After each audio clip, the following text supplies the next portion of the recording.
Hey everybody. In this video we're going to do something very similar that we did with the arithmetic sequence, where we find a formula for the nth term, and basically it's used to predict terms of the sequence that would normally be I guess labor intensive to find, like the 50th term and so on. Now you'll find with geometric they don't usually go out that far because you're multiplying. The terms can become very small or they get very big really fast, okay? But let's get started. I've only got a couple of these. Now I'm going to go a little faster through the definition piece because we've seen these types of definitions with the arithmetic sequence, and I'm hoping that this becomes a little easier for you. All right, the third skill here is find a formula for the nth term of a geometric sequence. Now that is a skill in itself, but that formula has a purpose. Remember, it predicts terms. It finds terms that you don't know. All right, so the nth term of a geometric sequence with the first term f of 1, notice it's right there, that's the first term you see, and common ratio r is given by this formula. All right, now this says f of 1 times r, that's the ratio you find like we did in the last video, raised to the n minus 1 power. Be careful here. Last year, and I had a lot of students, freshmen, that bring this down as r times n minus 1. It is not. This is an exponent. And if you need help with exponents, let me know, and we'll talk about it in the on Zoom meetings. This is the explicit form. It's a predictor. It can tell you any term. It doesn't need preceding terms to do that job. All right, so let's get right to these examples. Example 5 says, write an equation for the nth term of the sequence. So you might want to jot that formula down on something. I'm going to move this screen, and we're going to go to work here. So I've got the sequence -6, 12, -24, 48. And I want to start writing on my pad here. All right, so let's write the sequence down. I'm going to show you how easy it is to find this formula. It's actually a little bit easier than the arithmetic. All right, so I'm going to write the formula here so we can kind of visualize it. F of 1 times r. And make sure you bring it up like that. Don't get lazy and write it out front, because that doesn't mean the same thing. All right, so the formula says I need the first term of the sequence. And I'll jot the sequence down right quick. -24, 48. All right, so f of n. Well, we need the first term. That's right here. So it's -6. All right, now we got to calculate r. Remember, we know it's a geometric sequence, so I'm just going to take the easiest place to divide. Well, divide any term by its preceding term. It looks like this is a good enough place to me. 12 divided by -6, last time I checked, was -2. And you need parentheses or these aren't going to work. So make sure you put that r inside parentheses when it's negative like that. And there's your n minus 1. Okay, so that's your nth term formula. Now, I want to mention something really quick while we're here. Of course, I already mentioned parentheses. Use them. Make sure you realize this is an exponent. And I'll show you how to compute things with this formula in just a minute here. But be careful with these negatives. You can really screw this thing up. All right, let's see what the next question is. B says, find the 9th term of the sequence. Okay, so we want to find the 9th term. And I'm just going to bring this right back up. And they're asking for f of 9. That's what the 9th term is. So we're asked to find f of 9.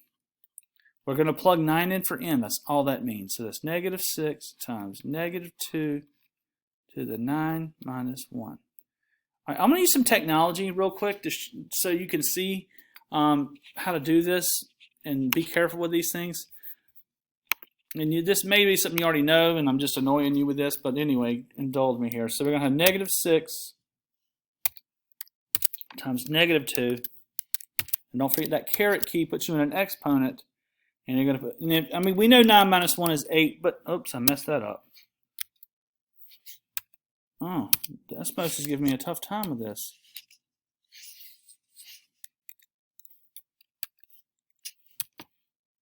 Well, we'll just call it an 8 then. And there's your number, -1536. So it looks like working up there in that exponent, there's a little trick that I need to work on there. So to get that thing to work out like it's supposed to be. So that's negative 1536. Hey, I found a way to fix this exponent problem I'm having. So the problem I'm having, we know that 9 minus 1 is 8, but just in case you wanted to put the whole thing up here, watch what happens. If I hit minus, it drops me down out of the exponent. And the only way I've found so far to fix that is you have to put your 1, then go on the other side of that and write 9 minus. And it works like that, which that's not worth the effort. You can do 9 minus 1 in your head and get an 8 real quick. There's probably a better way. Mention it in the Zoom if you figure it out. I'm not going to spend any more time on it right now. So let's get back to our job here. So we're going to clear this one out and go to our second one. I hope that was pretty clear. And what is my next one? We're only doing 2, so I'm not going to beat this to death and do a whole bunch of them and get everybody confused. Okay, so write an equation for the nth term of the sequence, same type. Now, they didn't say geometric, and I don't think it said in the last one either, so I got to be careful with that language. It may be arithmetic, right? And we know how to do that too. So I think you're going to find in Delta Math, they're going to mix the two things together, and you're going to have to determine the type of this first, then, so be careful. This is geometric because 12 divided by 24 is 1/2. 24 over 48 is 1/2. 1/2 again. It's geometric. So I'm going to go for it with a geometric formula. And we're going to write their sequence up here to keep everything fresh. It goes 48, 24, 12, and so on. All right, so right away, let's just write our formula so we're new to this. Keep that n minus 1 up in the exponent. And I want to know the formula for the nth term first. Well, f of 1 is the first term. It's right there in front of us. R, I'll make that a parenthesis. All right, the easiest place to divide to me is 12 over 24. And that's 1/2. That's raised to the n minus 1 power. All right, so we need to compute this thing because they're going to ask me to predict a term. That's what we build it for. So that is the nth term formula. To be real clear, this formula is made to make predictions. You put the number in for n, it gives you the term you're looking for. Let's see what they're asking for. They want the 10th term of that sequence. All right, so that would look like this. We plug 10 into n. So we're looking for f of 10. So 96 times 1/2 to the 10 minus 1. And for Desmos purposes, we'll call it 1/2 to the 9th. Right? Because that's what 10 minus 1 is. Simplify a little bit before we go there. Make it a little bit easier to calculate. So 96 times 1/2. See how nice it does parentheses and stuff? Raise that to the 9th, wasn't it?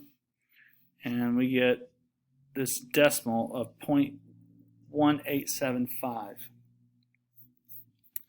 0.1875. And we'll come back and fill that in. All